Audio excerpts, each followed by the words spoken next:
Kamu berbuat baik saja sama seseorang, maka otomatis kamu akan jadi pemimpinnya. Ada orang nggak tamat SD, nggak tamat papa, gobloknya minta ampun. Tapi karena gaji seorang pakar, oh kamu tak gaji 1 bulan 1 miliar, perusahaan saya jadikan besar. Itu dikongkan ngalor ngidul ya nurut. Hanya karena dia ihsan.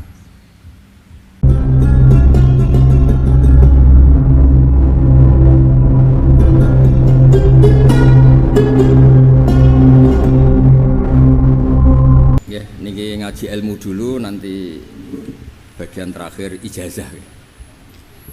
Bismillahirrahmanirrahim. Ini riwayatul Bukhari. Haddatsana Abdullah bin Yusuf, haddatsana Les, haddatsana Sa'id al-Maqburi an Nabi Hurairah radhiyallahu anhu qala an-nabiy sallallahu alaihi wasallam. Ma minal anbiya'i nabiyyun illa qad u'tiya minal ayat ma mithluhu amana alaihil bashar. Wa inna ma kana alladhi utituhu wahyan awhahu wa ilayya fa arju an akuna aktsarahum tabi'an yaumal qiyamah. Dados kita tahu semua nabi itu punya mukjizat. Ya, semua nabi itu punya apa? Mukjizat. Mukjizat itu hal yang luar biasa yang memastikan manusia itu tidak bisa menyainginya atau menandinginya. Dan rata-rata mukjizat nabi dulu itu fisik. Misalnya ontanya Nabi Soleh itu kan onta tapi keluar dari batu, itu kan aneh, aneh sekali. Atau tongkat Nabi Musa bisa simsalabim mengeringkan laut apa? Merah. Semua nabi itu punya mukjizat dan semuanya berbentuk fisik. Kecuali mukjizatul Rasulullah Shallallahu Alaihi Wasallam itu berupa Al-Quran. Al-Quran itu konsep ilmiah. Terus kata Rasulullah Shallallahu Alaihi Wasallam, tapi saya karena Quran itu justru berharap pengikutku besar dan sampai hari kiamat. Sekarang kita logika ya. Andaikan kamu punya tongkatnya Nabi Musa, kalau kamu suka uang, kepikirannya dijual apa dipakai? Kalau kamu suka uang, dipakai. Kalau kamu ahli suudon itu pikirannya ndak, ini asli ndak. Karena yang melihat di Turki itu ya sebagian gitu. Kalau yang suka perdukunan itu bayangkan itu miliknya. Mungkin dipakai ngakali orang atau apa, pokoknya bayangkan itu miliknya. Kalau yang kolektor pikirannya itu nanti ini laku berapa. Tapi kalau peneliti mungkin pikirannya itu ini asli apa enggak? Bukti aslinya apa? Repot lah. Lagi pula kalau kamu punya utang terus mau apa? Istri kamu marah mau apa? Kalau pakai tongkat. Nah, beda dengan mukjizatnya Quran, itu semuanya apa? Ilmiah. Orang yang sedang harmonis dengan istri bisa pakai ayat, di antara ayat-ayat Allah itu apa? Wa ja'ala bainakum mawaddatan warahmah.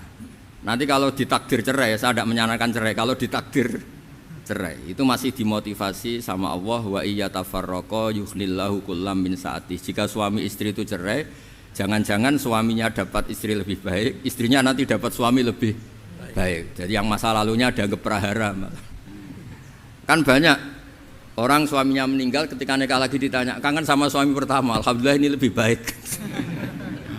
Padahal suaminya yang meninggal itu berharap istrinya ini kangen, ternyata dia sudah syukur dapat suami yang lebih baik. Jadi Quran itu menunggui kita ila yaumil qiyamah. Kita tidak bunuh diri, itu ya barokahnya Quran. Karena problem apapun kita dinasihati apa sabar, apa dinasihati sabar. Kan nggak mungkin kamu pegang tongkatnya Nabi Musa, punya masalah apa saja ngelihat tongkat, bisa apa tongkat. Tapi kalau Quran kan nasihat, solusi. Makanya Nabi berharap dengan Quran ini, saya berharap pengaruh saya, pengikut saya terbanyak ila yaumil qiyamah. Terus beliau dikomentari begini sama, ini Fathul Bari, sarahnya Bukhari. Al-muradu anna mu'jizatil anbiya inqaradat binqiradi a'sorihim. Falam yusyahidha illa man hadaraha. Problem mukjizat nabi-nabi dulu itu kan fisik, sehingga yang tahu kalau Nabi Soleh punya unta yang ajaib itu yang tahu ya hanya yang hadir saat itu. Yang tahu kalau tongkat Nabi Musa bertuah itu juga yang tahu hanya yang hadir saat itu. Selebihnya tahu tongkat ya di museum. Tapi kalau Quran menjadi solusi, menjadi panduan, menjadi pegangan itu ila yaumil qiyamah. Kita beri contoh ya, Quran panduan yang paling gampang misalnya begini. Dulu ini cerita ya. Dulu itu ada orang kafir cerdas namanya Jubair bin Mut'im. Itu saking pinternya dia, pinter juga tokoh. Itu sebagai delegasi pembebasan Asra Badrin. Jadi tawanan-tawanan perang Badar itu mulai dulu ya ada negosiasi mau dibebaskan. Terus orang-orang kafir ini menugaskan namanya Jubair bin siapa? Mut'im. Ini ada di Bukhari. Karena ini ngaji di Jakarta. Kalau orang nggak tahu hadis juga tanya ini sahih ndak gitu. Wong nggak tahu kok tanya itu aneh-aneh. Padahal kalau dibodoni itu ya nggak tahu. Tapi ya tetap tanya, hadisnya ini sahih ndak? Ini kata kiai apa kata nabi ini ya ribet. Memangnya kata nabi kamu dengar kan ya lewat kiai. Emang. Setelah itu Jubair itu datang ke Madinah. Dengerin ya, datang ke mana? Madinah. Kemudian dengar Nabi baca Wattur pas sholat maghrib. Jubair karena Nabi dulu gak ada hotel, gak ada pondok ya. Pondoknya Nabi hanya sufah itu. Nabi baca maghrib, bukan diskusi, bukan debat, baca Wattur wa kitabi mastur fir raqim mansur wal baitil ma'mur was saqfil marfu wal bakhril masjur terus itu. Kemudian sampai pada titik ayat am khuliqu min ghairi syai'in. Masa manusia atau alam raya yang maujudat, yang nyata, yang wujud nyata. Kemudian asal usulnya itu ketiadaan. Ini kan hadhil alam maujud, alam ini kan nyata. Masa sesuatu yang nyata penciptanya itu tidak nyata. Jadi nggak mungkin ada faham nihilisme. Kalau faham nihilisme berarti melahirkan teori begini. Al adamu yakhluqu maujudan, sesuatu yang tidak ada menciptakan yang itu kan akal nggak bisa nerima. Kalau sesuatu ini ada, penciptanya pasti ada. Terus akhirnya Jubair bin Mut'im itu simpuh di depan Rasulullah terus bilang, ya Muhammad kada qalbi ayatir, hampir saja hati saya terbang. Kalau riwayatnya Imam Ahmad, faka'an nama sudi qalbi, hati saya dihancur. Semua teori yang saya bawa untuk ngelawan kamu sekarang luluh semua, hancur semua. Yang benar adalah teori Anda bahwa Tuhan itu satu dan Tuhan itu ada sebelum semua makhluk. Coba kalau Nabi Muhammad ada Jubair bin Mut'im terus menyembunyikan tongkat dekat mihrab, terus dilihat ini apa, paling pikirannya ini dari kayu apa, terus yang bentuk tongkat itu tukang pemahatnya siapa, kok kurang keren, kalau di Blitur gimana ya, kan malah panjang. Kira-kira kalau mukjizat itu dari tongkat itu malah panjang lah pokoknya panjang. Lagi pula kamu coba kan nggak ngarah mandi, itu yang mandi kan nabinya bukan tongkatnya. Coba tongkatnya Nabi Musa dicoba anak-anak beki itu, dipakai mukul kucing aja tidak mesti mati itu. Jadi nggak jelas mukjizat-mukjizat seperti itu nggak. Tapi kalau Quran menunggui sampai saking hebatnya Quran, teori rasionalitas, soal kampanye di mana-mana, tingkat validitas, tingkat kebenaran Quran itu bahkan bisa diuji tanpa membuktikan. Tanpa apa? Membuktikan. Cukup pakai akal. Saya tidak bosan-bosan cerita ini karena ini khazanah kita.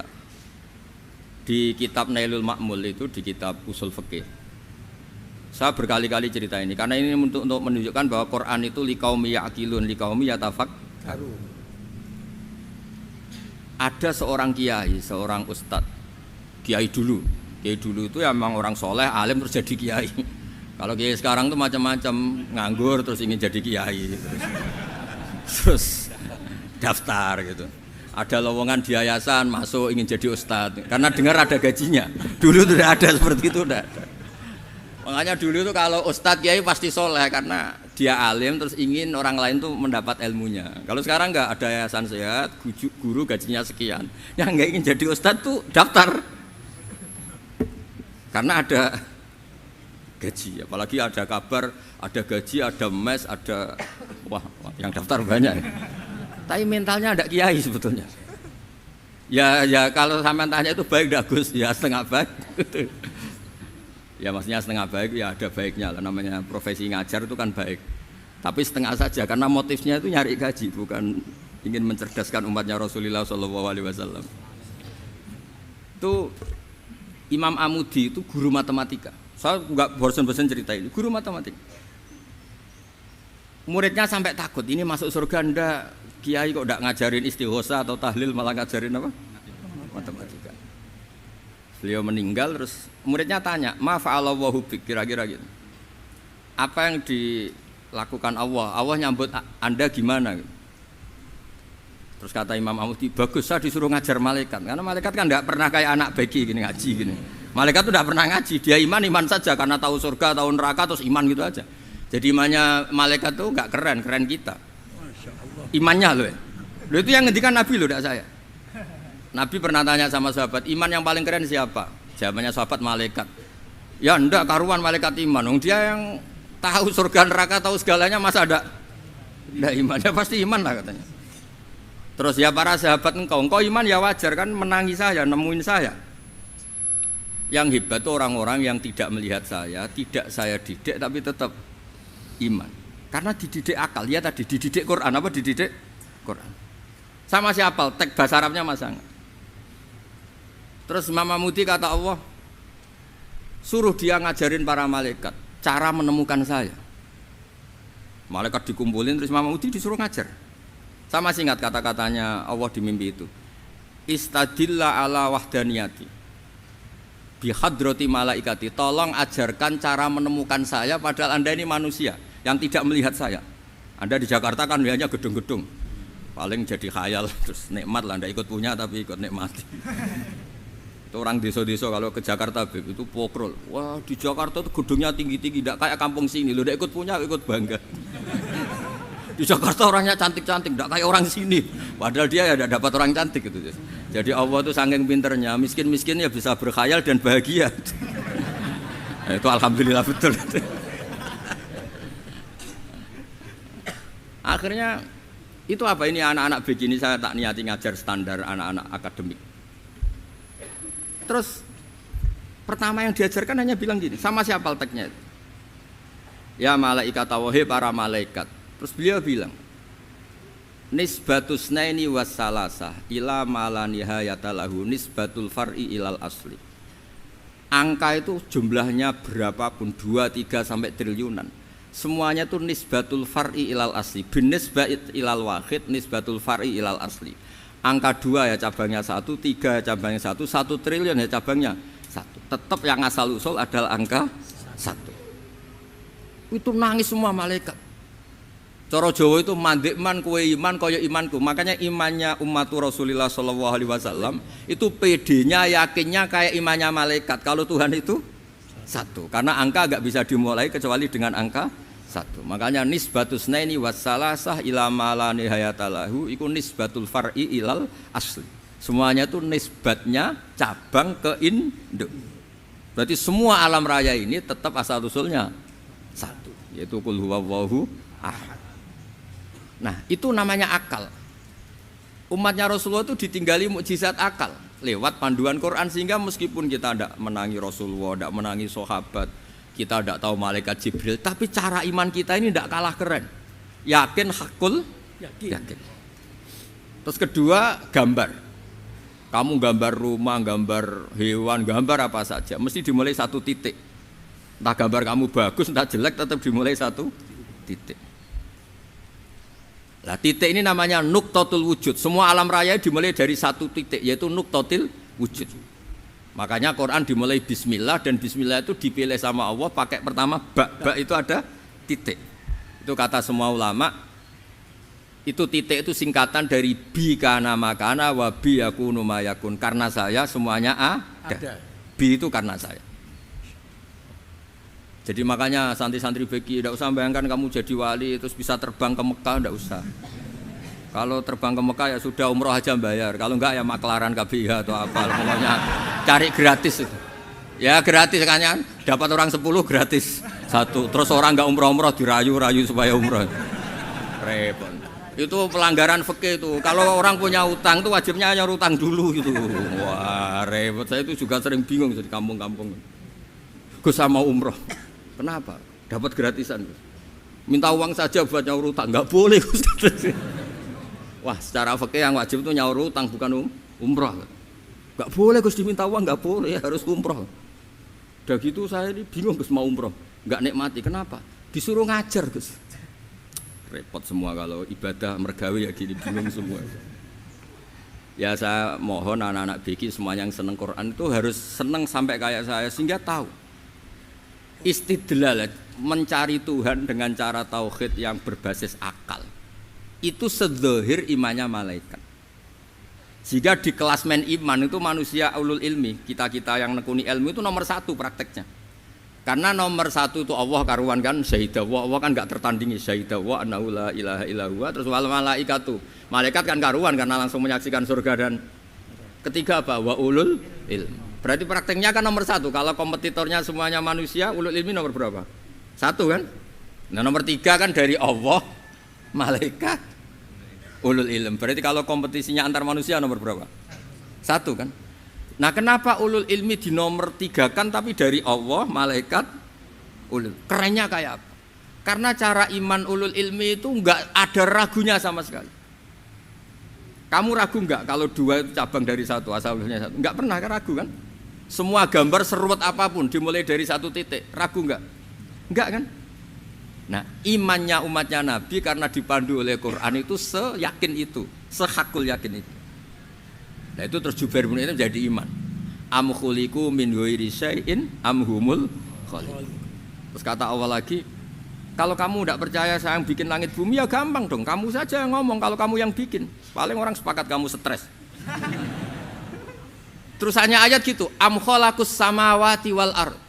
Kalau kamu tidak yakin Allah yang bikin ya silakan Anda klaim saja kalau kamu yang bikin langit bumi. Bala yuqinun. Kamu juga gak mau kan dibilang stres. Nah ini terus saya teruskan ya. Makanya mukjizat terbesarnya Nabi adalah Al-Quran. Karena Al-Quran itu cerita tentang hukum-hukum akal, cerita tentang logika-logika peradaban. Misalnya logika peradaban, contoh paling gampang. Di Quran itu ada sekian ayat yang Allah cerita peradaban. Misalnya wa ahsinu innallaha yuhibbul muhsinin. Itu dikutip terus kemudian disimpulkan dalam peradaban. Kata Sayyidina Ali karramallahu wajhah ngendikannya gampang. Ahsin man syi'ta takun amirah. Kamu berbuat baik saja sama seseorang, maka otomatis kamu akan jadi pemimpinnya. Ada orang enggak tamat SD, enggak tamat papa, gobloknya minta ampun. Tapi karena gaji seorang pakar, oh kamu tak gaji 1 bulan 1 miliar, perusahaan saya jadikan besar.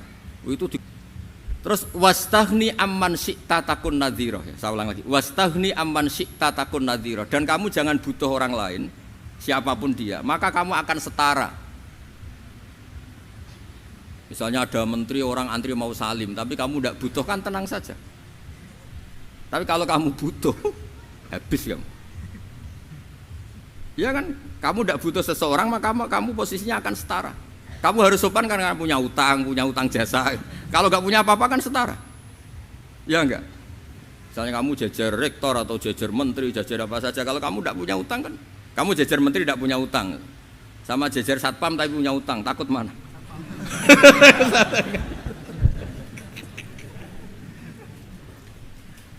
Kalau butuh itu mesti kalah kan? Ada pejabat misalnya nggak begitu cantik sama perempuan cantik yang kamu butuh ingin dicintai, takut mana? Padahal nggak jelas orang ini pangkatnya apa, nggak jelas. Jadi dalam hukum sosial itu kata Sayyidina Ali wastaghni amman syi'ta takun nadhira. Kamu jangan butuh seseorang maka kamu akan setara. Terus yang terakhir wahtas ila man syi'ta takun asirah. Asirah pakai sin. Dan silahkan butuh seseorang maka kamu akan jadi budak dia. Ya coba misalnya Anda seorang profesor, seorang alim, seorang kiai top. Misalnya mencintai janda di ujung kampung sana, jalan kaki 2 kilo. Padahal itu gak tamat SD, tapi gara-gara seneng kacau kan, logika kepangkatan hilang semua kan. Jadi itu hukum peradaban. Itu mewakili isi-isi sosial yang diterangkan Quran. Ya, jadi paketnya 3 tadi ya. Ahsin man syi'ta takun amirah. Kamu berbuat baik sama seseorang maka kamu bisa memimpin. Wastaghni amman syi'ta takun nadhira. Kamu jangan butuh seseorang maka kamu akan setara. Mbok kamu ketemu orang terkaya di dunia. Yo ketemu orang terkaya di dunia, kamu jejer, kamu tidak butuh dia. Tenang kan bisa setara kan? Tapi kalau butuh harus sopan, ngajukan proposal, harus berakhlak karimah. Makanya sekarang Anda kok berakhlak kenapa? Ternyata mau nyalek. Biasanya Anda berakhlak kok berakhlak. Ada apa ini? Makanya guyonan di Rembang itu Beb Husain itu. Kalau ada orang mendadak sopan sama temannya curiga, kok tumben sopan, mau utang ya?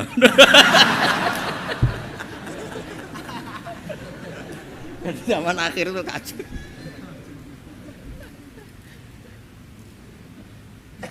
Ya di semua daerah gitu ya sama Pak Rektor ya. Kalau ada teman biasanya nggak sopan kok sopan, itu temannya curiga. Ini Pak Rektor UI ikut kaji. Kok tumben sopan, ada apa ya? Karena di mana-mana orang butuh itu pasti beretika. Kamu punya teman paling berdua, kalau mau utang berakhlak gak?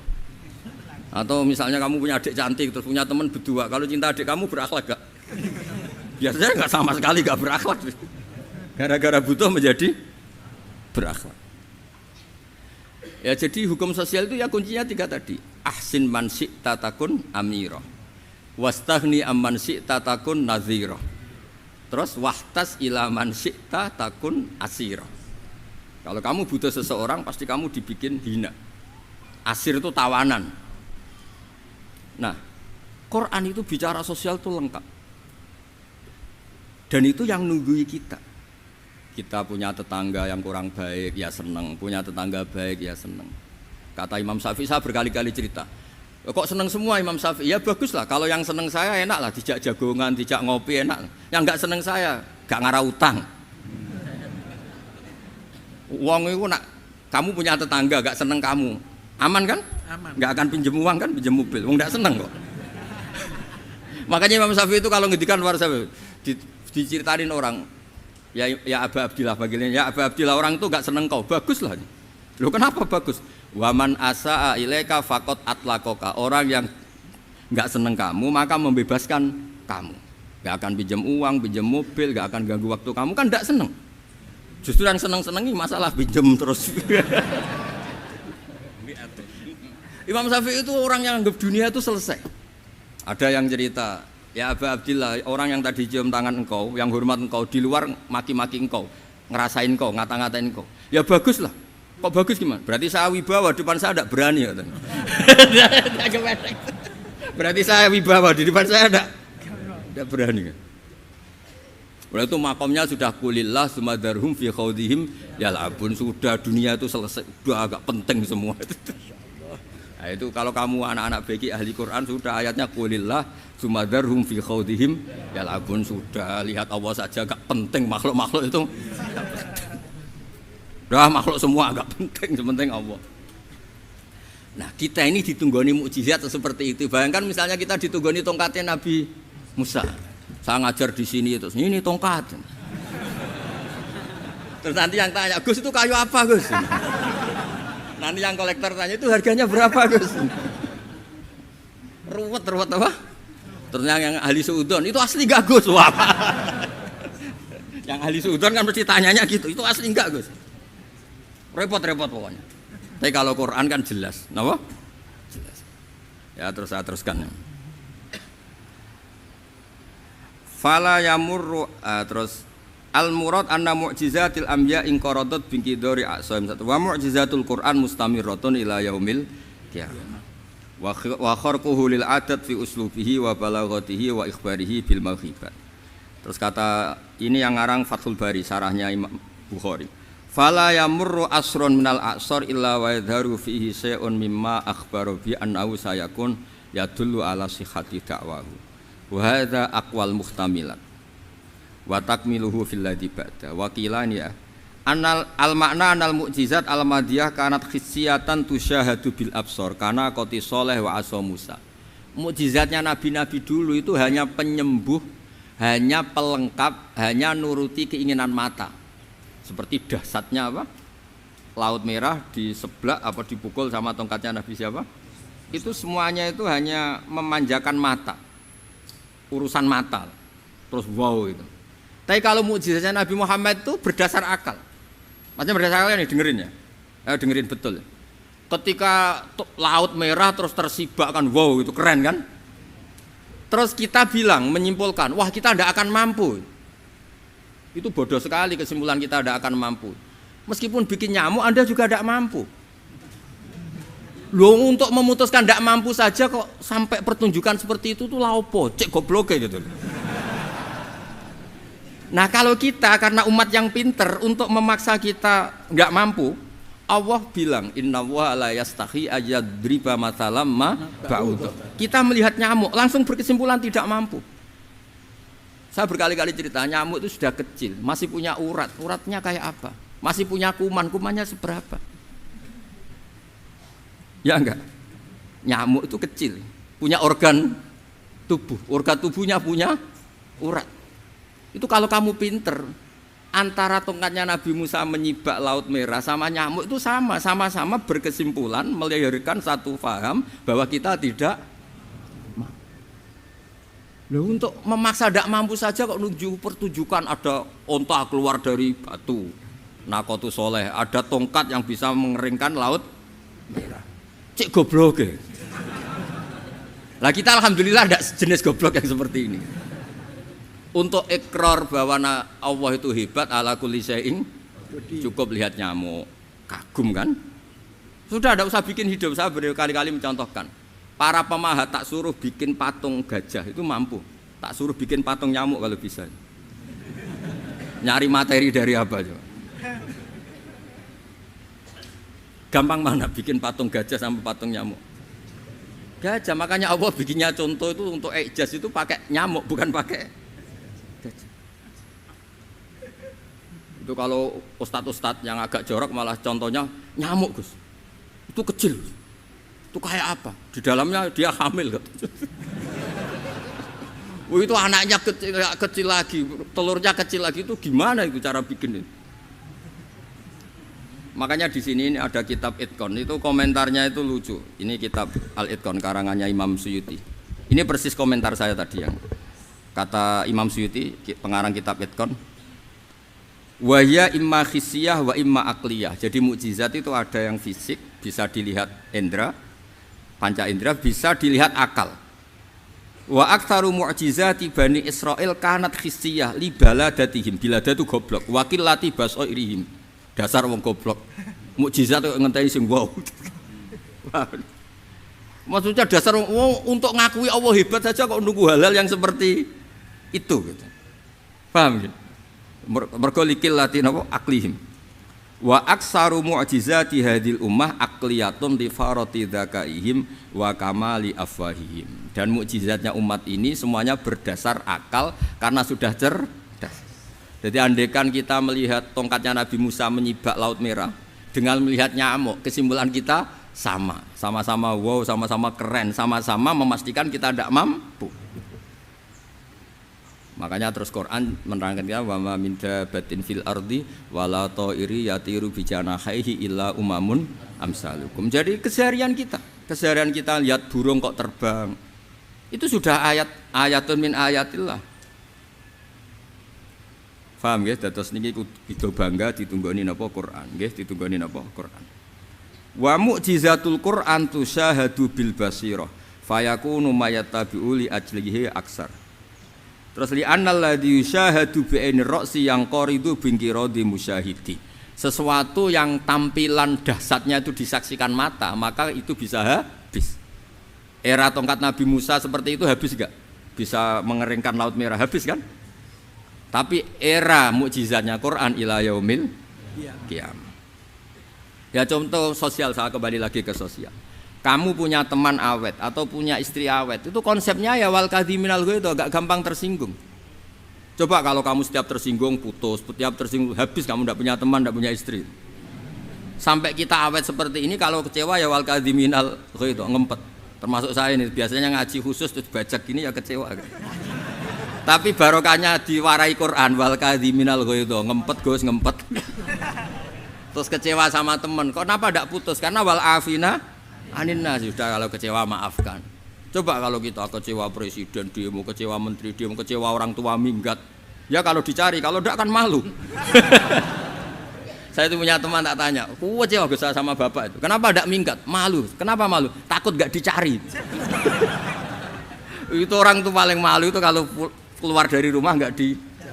Saya punya teman lagi, saya ini takut mati Gus. Kenapa? Takut istri saya ada nangis Gus. Itu kematian terburuk itu kalau sudah mati, tahu istrinya ada nangis. Oh itu malu betul itu. Makanya jangan mati, pokoknya pastikan orang sekeliling Anda nangis itu baru berani mati. Kalau enggak jangan. Ya jadi mukjizatnya Nabi itu luar biasa. Walladzi yusyahadu bi'ainil aqli bakin yusyahiduhu kullu man jaa ba'dal awali mustamirran. Sesuatu ilmiah, sesuatu agama atau apa saja yang logis itu akan abadi ila yaumil. Kayak tadi. Ketika kita kecil diajari apa? Wujud, qidam, baqa, mukhalafatul hawadisi, qiyamuhu, binafsihi, wahdaniyat, qudrat, iradah. Itu ila yaumil qiyamah. Karena kita pasti punya logika tadi. Masa alam raya yang maujud didahului ketiadaan. Kemudian ketiadaan ini kita rumuskan, ketiadaan inilah yang bikin alam raya. Di mana-mana nihilisme, ketiadaan ya layu asfiru say'an namanya tiada ya tidak punya akibat apapun. Yang punya akibat apapun ya sesuatu yang wujud.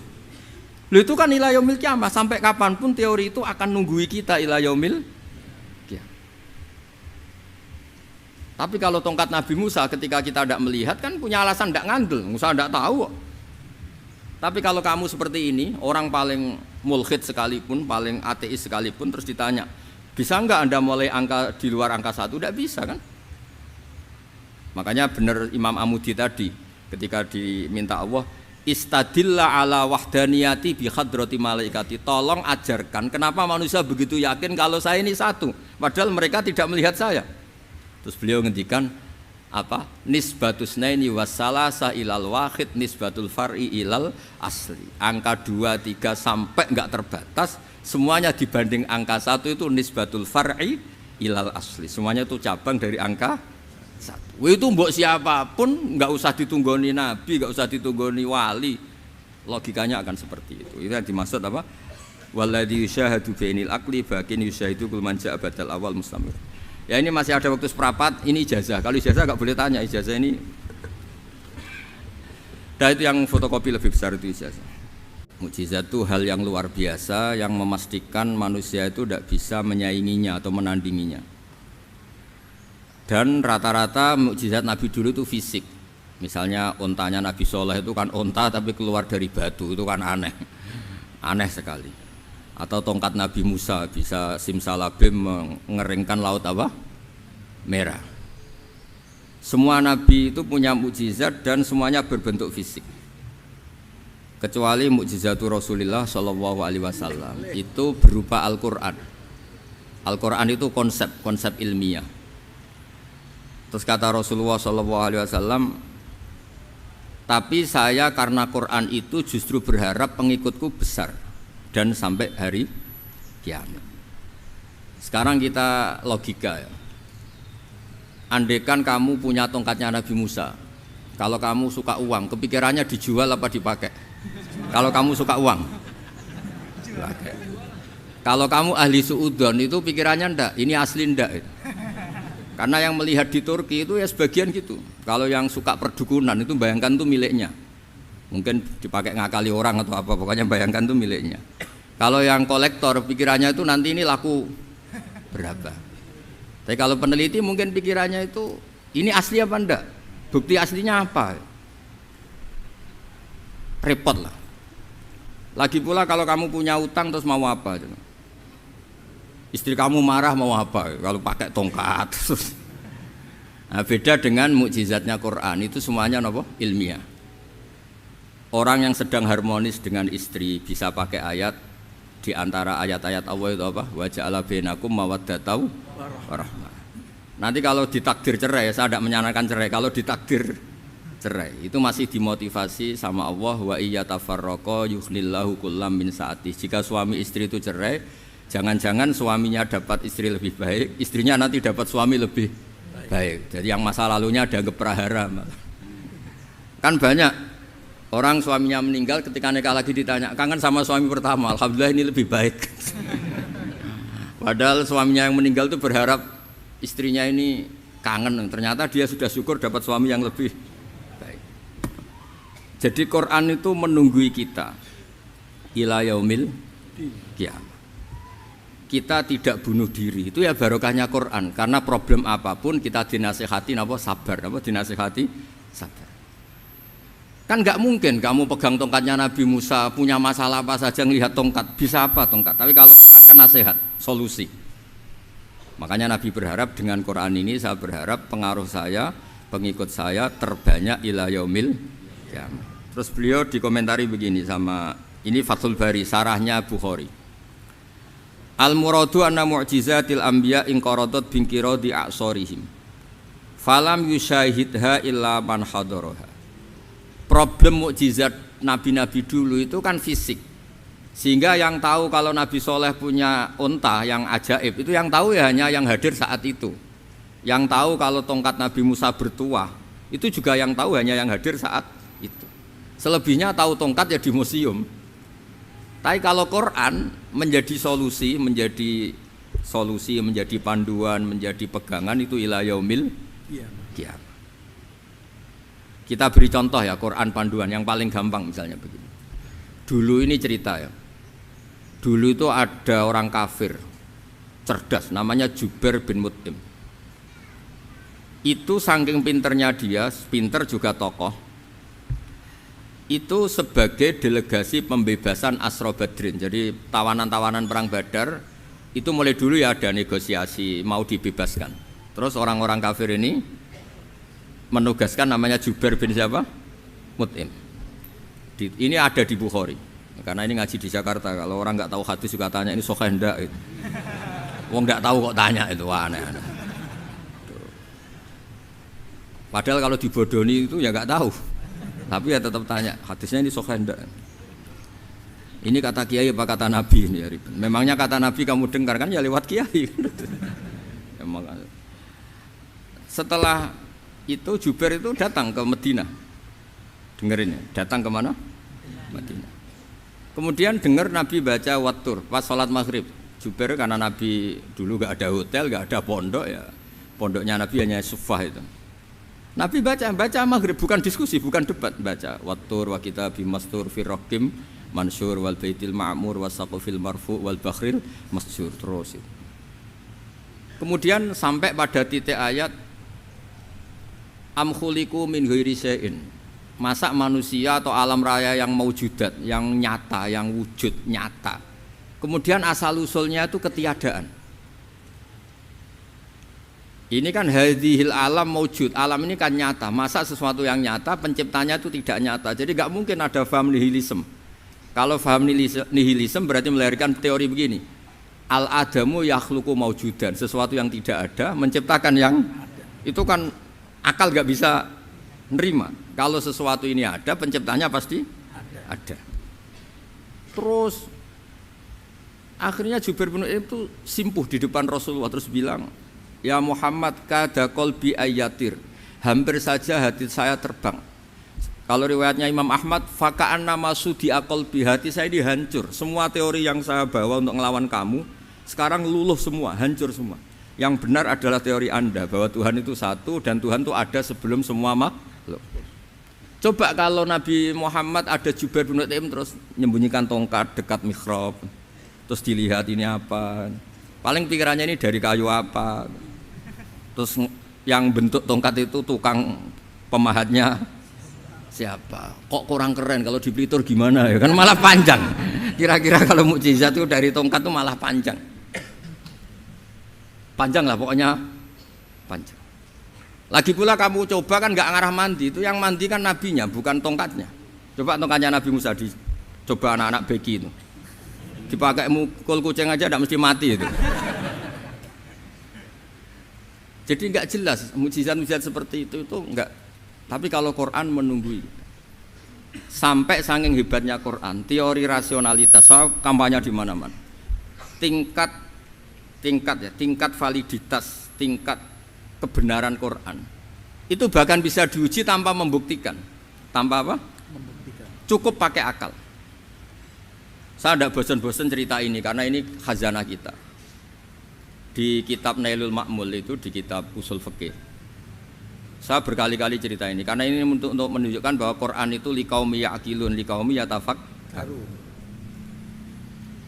ada seorang kiai, seorang ustadz, kiai dulu. Kiai dulu itu ya memang orang soleh, alim terus jadi kiai. Kalau kiai sekarang tuh macam-macam, nganggur terus ingin jadi kiai, terus daftar gitu. Ada lowongan di yayasan masuk ingin jadi ustadz, karena dengar ada gajinya. Dulu tidak ada seperti itu, tidak ada. Makanya dulu itu kalau ustadz kiai pasti soleh karena dia alim terus ingin orang lain tuh mendapat ilmunya. Kalau sekarang nggak ada yayasan sehat, guru gajinya sekian, yang nggak ingin jadi ustadz tuh daftar karena ada gaji. Apalagi ada kabar, ada gaji, ada mes, ada wah yang daftar banyak. Tapi mentalnya ada kiai sebetulnya. Ya kalau sampean tanya itu baik dah Gus, ya setengah baik. Ya maksudnya setengah baik ya ada baiknya lah, namanya profesi ngajar itu kan baik. Tapi setengah saja karena motifnya itu nyari gaji, bukan ingin mencerdaskan umatnya Rasulullah SAW. Itu Imam Amudi itu guru matematika. Saya nggak bosan-bosan cerita ini, guru matematika. Muridnya sampai takut, ini masuk surga ndak, kiai kok ndak ngajarin istighosa atau tahlil malah ngajarin apa? Matematika. Beliau meninggal terus muridnya tanya, "Ma fa'alallahu bik?" Kira-kira gitu. Apa yang dilakukan Allah? Allah nyambut Anda gimana? Terus kata Imam Amudi, "Bagus, saya disuruh ngajar malaikat." Karena malaikat kan enggak pernah kayak anak beki gini ngaji gini. Malaikat itu enggak pernah ngaji, dia iman saja karena tahu surga, tahu neraka terus iman gitu aja. Jadi imannya malaikat tuh enggak keren kita. Imannya loh. Loh itu yang ngendikan Nabi loh, enggak saya. Nabi pernah tanya sama sahabat, iman yang paling keren siapa? Jawabannya sahabat malaikat. Ya enggak karuan malaikat iman. Dia yang tahu surga neraka, tahu segalanya masa ada enggak imannya pasti iman lah katanya. Terus ya para sahabat engkau iman ya wajar kan menangi saya, nemuin saya. Yang hebat itu orang-orang yang tidak melihat saya, tidak saya didik tapi tetap iman. Karena dididik akal, ya tadi dididik Quran, apa dididik Quran. Sama siapa? Teks bahasa Arabnya masang. Terus Imam Amudi kata Allah, suruh dia ngajarin para malaikat cara menemukan saya. Malaikat dikumpulin terus Imam Amudi disuruh ngajar. Sama singkat kata-katanya Allah di mimpi itu. Istadilla ala wahdaniyati bihadrati malaikati. Tolong ajarkan cara menemukan saya padahal Anda ini manusia yang tidak melihat saya. Anda di Jakarta kan melihatnya gedung-gedung. Paling jadi khayal terus nikmat lah Anda ikut punya tapi ikut nikmati. Itu orang desa-desa kalau ke Jakarta itu pokrol. Wah, di Jakarta itu gedungnya tinggi-tinggi tidak kayak kampung sini. Lo udah ikut punya ikut bangga. Di Jakarta orangnya cantik-cantik, tidak kayak orang sini. Padahal dia ya tidak dapat orang cantik gitu. Jadi Allah itu saking pinternya, miskin-miskin ya bisa berkhayal dan bahagia. Nah, itu alhamdulillah betul. Akhirnya itu apa ini anak-anak begini saya tak niati ngajar standar anak-anak akademik. Terus pertama yang diajarkan hanya bilang gini, sama siapa teknya? Ya malaikat wahi para malaikat. Terus beliau bilang, nisbatus naini wassalasah ila mala nihayata lahu nisbatul far'i ilal asli. Angka itu jumlahnya berapapun 2, 3 sampai triliunan. Semuanya itu nisbatul far'i ilal asli. Bin nisbat ilal wahid nisbatul far'i ilal asli. Angka 2 ya cabangnya 1, 3 ya cabangnya 1, 1 triliun ya cabangnya 1. Tetap yang asal usul adalah angka 1. Itu nangis semua malaikat. Cara Jawa itu mandekman kue iman kaya imanku. Makanya imannya umat Rasulullah SAW itu PD-nya yakinnya kayak imannya malaikat. Kalau Tuhan itu 1. Karena angka agak bisa dimulai kecuali dengan angka 1. Makanya nisbatus naini wassalasah ila ma la nihayata lahu iku nisbatul far'i ilal asli. Semuanya itu nisbatnya cabang ke induk. Berarti semua alam raya ini tetap asal usulnya 1, yaitu qul huwallahu ahad. Nah, itu namanya akal. Umatnya Rasulullah itu ditinggali mukjizat akal lewat panduan Quran sehingga meskipun kita tidak menangi Rasulullah, tidak menangi sahabat, kita tidak tahu malaikat Jibril, tapi cara iman kita ini tidak kalah keren. Yakin hakul yakin. Terus kedua, gambar. Kamu gambar rumah, gambar hewan, gambar apa saja, mesti dimulai 1 titik. Entah gambar kamu bagus, entah jelek, tetap dimulai 1 titik. Lah titik ini namanya nuqtatul wujud. Semua alam raya dimulai dari satu titik, yaitu nuqtatil wujud. Makanya Quran dimulai bismillah, dan bismillah itu dipilih sama Allah pakai pertama ba itu ada titik. Itu kata semua ulama. Itu titik itu singkatan dari bi kana makana wa bi yakunu mayakun. Karena saya semuanya ada. Bi itu karena saya. Jadi makanya santri-santri beki, tidak usah bayangkan kamu jadi wali terus bisa terbang ke Mekah, tidak usah. Kalau terbang ke Mekah ya sudah umroh aja bayar. Kalau enggak ya maklaran KBH atau apa. Pokoknya cari gratis itu. Ya gratis kan, dapat orang 10 gratis satu. Terus orang enggak umroh-umroh dirayu-rayu supaya umroh. Repot. Itu pelanggaran fikih itu. Kalau orang punya utang itu wajibnya nyaur utang dulu gitu. Wah repot. Saya itu juga sering bingung di kampung-kampung. Gus sama umroh. Kenapa? Dapat gratisan. Minta uang saja buat nyaur utang, nggak boleh. Wah, secara fikih yang wajib itu nyaur utang bukan umroh. Nggak boleh Gus diminta uang, nggak boleh, harus umroh. Udah gitu saya ini bingung Gus mau umroh, nggak nikmati. Kenapa? Disuruh ngajar Gus. Repot semua kalau ibadah mergawe ya gini, bingung semua. Ya saya mohon anak-anak BK semuanya yang seneng Quran itu harus seneng sampai kayak saya sehingga tahu. Istidlal, mencari Tuhan dengan cara tauhid yang berbasis akal itu sedzahir imannya malaikat. Jika di klasmen iman itu manusia ulul ilmi, kita-kita yang nekuni ilmu itu nomor 1 prakteknya. Karena nomor 1 itu Allah karuan kan, syahidah Allah kan gak tertandingi, syahidah wa annahu la ilaha illallah. Terus wal malaikatu, malaikat kan karuan karena langsung menyaksikan surga. Dan ketiga apa? Wa ulul ilmi. Berarti prakteknya kan nomor 1. Kalau kompetitornya semuanya manusia, ulul ilmi nomor berapa? 1 kan? Nah nomor 3 kan dari Allah, malaikat, ulul ilm. Berarti kalau kompetisinya antar manusia nomor berapa? 1 kan?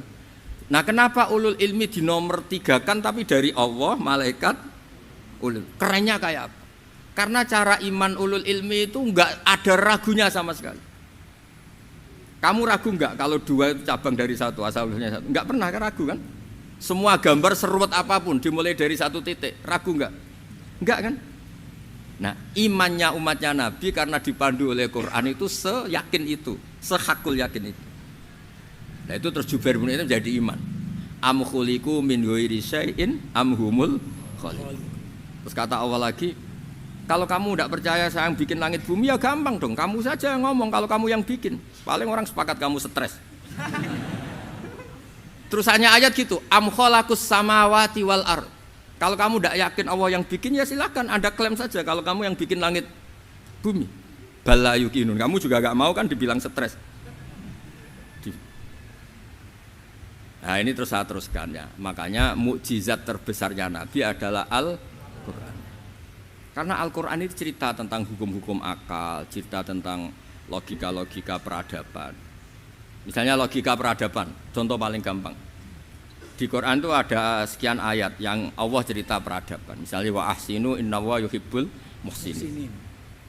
Itu dikutip terus kemudian disimpulkan dalam peradaban. Kata Sayyidina Ali karramallahu wajhah ngendikannya gampang. Ahsin man syi'ta takun amirah. Kamu berbuat baik saja sama seseorang, maka otomatis kamu akan jadi pemimpinnya.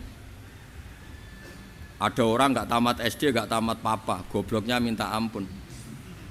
Tapi karena gaji seorang pakar, oh kamu tak gaji 1 bulan 1 miliar, perusahaan saya jadikan besar. Itu dikongkan ngalor ngidul ya nurut. Hanya karena dia ihsan. Terus wastaghni amman syi'ta takun nadhira. Saya ulang lagi. Wastaghni amman syi'ta takun nadhira. Dan kamu jangan butuh orang lain, siapapun dia, maka kamu akan setara.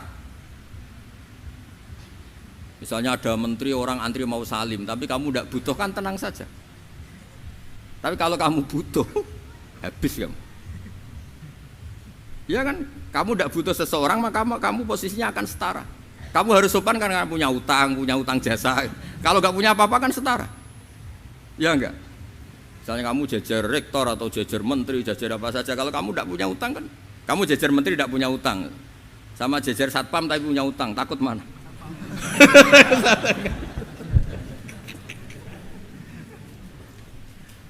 Kalau butuh itu mesti kalah kan? Ada pejabat misalnya nggak begitu cantik sama perempuan cantik yang kamu butuh ingin dicintai, takut mak. Padahal nggak jelas orang ini pangkatnya apa, nggak jelas. Jadi dalam hukum sosial itu kata Sidin Ali, wastaghni aman syi'ta takun nadhira. Kamu jangan butuh seseorang maka kamu akan setara. Terus yang terakhir, wahtas ila man syi'ta takun asira. Asira pakai sin. Dan silahkan butuh seseorang maka kamu akan jadi budak dia. Ya coba misalnya Anda seorang profesor, seorang alim, seorang getop, misalnya mencintai janda di ujung kampung sana, jalan kaki 2 kilo, padahal itu gak tamat SD, tapi gara-gara seneng, kacau kan, logika kepangkatan hilang semua kan. Jadi itu hukum peradaban, itu mewakili isi-isi sosial yang diterangkan Quran. Ya, jadi paketnya 3 tadi ya. Ahsin man syi'ta takun amirah. Kamu berbuat baik sama seseorang maka kamu bisa memimpin. Wastaghni amman syi'ta takun nadhira. Kamu jangan butuh seseorang maka kamu akan setara. Mbok kamu ketemu orang terkaya di dunia. Yo ketemu orang terkaya di dunia, kamu jejer, kamu tidak butuh dia. Tenang kan bisa setara kan? Tapi kalau butuh harus sopan, ngajukan proposal, harus berakhlak karimah. Makanya sekarang Anda kok berakhlak kenapa? Ternyata mau nyalek. Biasanya ndak berakhlak kok berakhlak. Ada apa ini? Makanya guyonan di Rembang itu Beb Husen itu. Kalau ada orang mendadak sopan sama temannya, temannya curiga, kok tumben sopan, mau utang ya?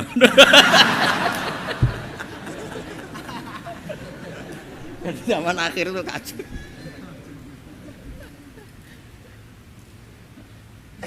Ya di semua daerah gitu ya sama Pak Rektor ya. Kalau ada teman biasanya nggak sopan kok sopan, itu temannya curiga. Ini Pak Rektor UI ikut kaji. Kok tumben sopan, ada apa ya? Karena di mana-mana orang butuh itu pasti beretika. Kamu punya teman paling berdua, kalau mau utang berakhlak gak? Atau misalnya kamu punya adik cantik terus punya teman berdua, kalau cinta adik kamu berakhlak gak? Biasanya nggak sama sekali nggak berakhlak. Gara-gara butuh menjadi berakhlak. Ya jadi hukum sosial itu ya kuncinya 3 tadi. Ahsin man syi'ta takun amirah. Wastaghni amman syi'ta takun nadhira. Terus wahtas ila man syi'ta takun asira. Kalau kamu butuh seseorang pasti kamu dibikin hina. Asir itu tawanan. Nah, Quran itu bicara sosial itu lengkap. Dan itu yang nunggui kita. Kita punya tetangga yang kurang baik, ya seneng. Punya tetangga baik, ya seneng. Kata Imam Syafi'i, saya berkali-kali cerita. Kok seneng semua Imam Syafi'i? Ya bagus lah, kalau yang seneng saya enak lah. Dijak jagongan, dijak ngopi enak. Yang gak seneng saya, gak ngarah utang. Uang itu nak, kamu punya tetangga gak seneng kamu. Aman kan? Aman. Gak akan pinjem uang kan, pinjem mobil. Wong gak seneng kok. Makanya Imam Syafi'i itu kalau ngedikan luar Syafi'i, diceritain orang, ya Aba Abdillah bagiannya, ya Aba Abdillah orang itu gak seneng kau, bagus lah. Loh kenapa bagus? Waman asa'a ilaika faqad atlaqaka. Orang yang gak seneng kamu maka membebaskan kamu. Gak akan pinjam uang, pinjam mobil, gak akan ganggu waktu kamu, kan gak seneng. Justru yang seneng-senengi masalah pinjam terus. Imam Syafi'i itu orang yang anggap dunia itu selesai. Ada yang cerita, ya Aba Abdillah, orang yang tadi cium tangan engkau, yang hormat engkau, di luar maki-maki engkau, ngerasain engkau, ngata-ngatain engkau. Ya bagus lah. Kok bagus gimana? Berarti saya wibawa, depan saya tidak berani. Berarti saya wibawa, di depan saya tidak berani. Berarti itu makomnya sudah kulillah sumadarhum fi khawdihim yal'abun. Sudah dunia itu selesai, sudah agak penting semua. Nah, itu kalau kamu anak-anak beki ahli Quran sudah ayatnya kulillah sumadarhum fi khawdihim yal'abun. Sudah lihat Allah saja agak penting, makhluk-makhluk itu agak penting. Dah makhluk semua agak penting, sepenting Allah. Nah kita ini ditunggoni mukjizat seperti itu. Bayangkan misalnya kita ditunggoni tongkatnya Nabi Musa.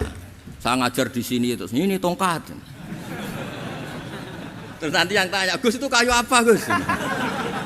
Nanti yang kolektor tanya itu harganya berapa Gus? Ruwet apa? Terus yang ahli suudon itu asli gak Gus? Wah. Yang ahli suudon kan mesti tanyanya gitu, itu asli enggak Gus? Repot-repot pokoknya. Tapi kalau Quran kan jelas, kenapa? Jelas. Ya terus saya teruskan. Fala yamurru terus al murad anna mu'jizatil anbiya in qaradat bi qidari aqsam wa mu'jizatul Qur'an mustamirratun ila yaumil qiyamah. Wa kharquhu lil adat fi uslubihi wa balaghatihi wa ikhbarihi bil maghibat. Terus kata ini yang ngarang Fathul Bari sarahnya Imam Bukhari.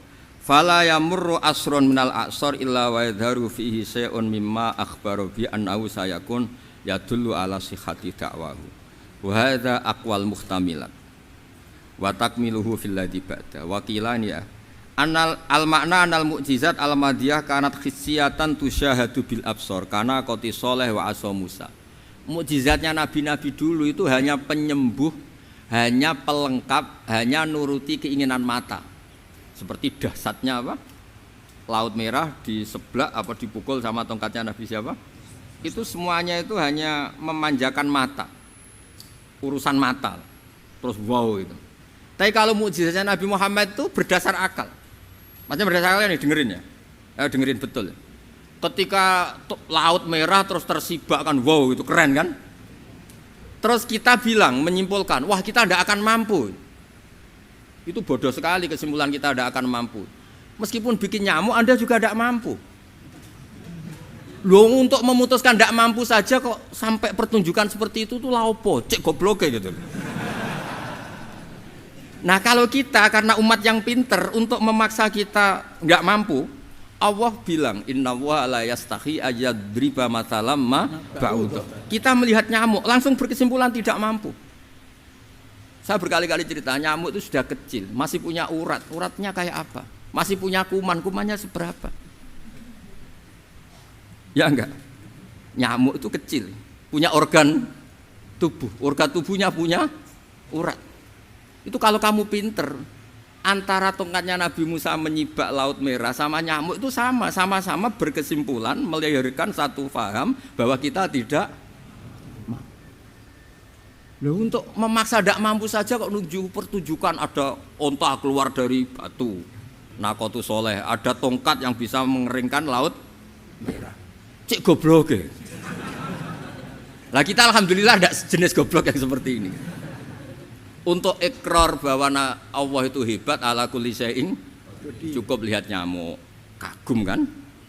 Sudah tidak usah bikin hidup. Saya berkali-kali mencontohkan. Para pemahat tak suruh bikin patung gajah itu mampu. Tak suruh bikin patung nyamuk kalau bisa. Nyari materi dari apa coba? Gampang mana bikin patung gajah sampai patung nyamuk? Gajah, makanya Allah bikinnya contoh itu untuk ijaz itu pakai nyamuk bukan pakai gajah. Itu kalau ustadz-ustadz yang agak jorok malah contohnya nyamuk Gus.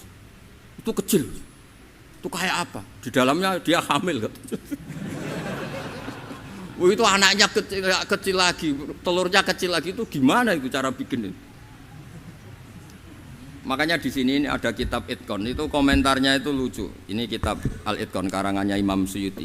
Ini persis komentar saya tadi yang kata Imam Suyuti, pengarang kitab Itqan.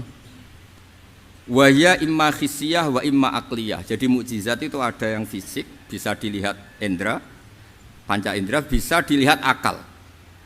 Wa aktsaru mu'jizati Bani Israil kanat khissiyah li baladatihim. Bilada itu goblok, wakil lati basairihim. Dasar wong goblok. Mukjizat kok ngenteni sing wow. Maksudnya dasar wong untuk ngakui Allah hebat saja kok nunggu halal yang seperti itu gitu. Paham gitu? Mergo likil latin apa aklihim. Wa aksaru mu'jizati hadil ummah aqliyatun li farati dzakaihim wa kamali afwahihim. Dan mukjizatnya umat ini semuanya berdasar akal karena sudah cerdas. Jadi andaikan kita melihat tongkatnya Nabi Musa menyibak Laut Merah dengan melihat nyamuk, kesimpulan kita sama-sama wow, sama-sama keren, sama-sama memastikan kita tidak mampu. Makanya terus Quran menerangkan kita wa ma min dabatin fil ardi wala ta'iri yatiru bi janahihi illa umamun amsalukum. Jadi keseharian kita lihat burung kok terbang. Itu sudah ayatun min ayatillah. Paham nggih? Dados niki kudu bangga ditunggoni napa Quran, nggih ditunggoni napa Quran. Wa mu'jizatul Qur'an tusyahadu bil basirah fayakunu mayattabi'u li ajlihi aksar. Terus li annal ladzi yusyahadu bi ainir ra'si yang qaridu bingkiradi musyahidi. Sesuatu yang tampilan dahsyatnya itu disaksikan mata, maka itu bisa habis. Era tongkat Nabi Musa seperti itu habis enggak? Bisa mengeringkan laut merah, habis kan? Tapi era mukjizatnya Quran ila yaumil qiyamah. Ya contoh sosial, saya kembali lagi ke sosial. Kamu punya teman awet atau punya istri awet, itu konsepnya ya wal kadhiminal ghaidz, itu agak gampang tersinggung. Coba kalau kamu setiap tersinggung putus, setiap tersinggung habis, kamu tidak punya teman, tidak punya istri. Sampai kita awet seperti ini, kalau kecewa ya wal kadhiminal ghaidz, ngempet. Termasuk saya ini biasanya ngaji khusus terus baca gini ya kecewa. Tapi barokahnya diwarai Quran wal kadhiminal ghaidz, ngempet Gus, ngempet. Terus kecewa sama teman, kok kenapa tidak putus? Karena wal afina aninna, sudah kalau kecewa maafkan. Coba kalau kita kecewa presiden demo, kecewa menteri demo, kecewa orang tua minggat, ya kalau dicari, kalau tidak kan malu. Saya itu punya teman tak tanya, kecewa Gus sama bapak itu, kenapa tidak minggat? Malu. Kenapa malu? Takut gak dicari. Itu orang tuh paling malu itu kalau keluar dari rumah nggak di. Saya punya teman lagi, saya ini takut mati Gus. Kenapa? Takut istri saya tidak nangis Gus.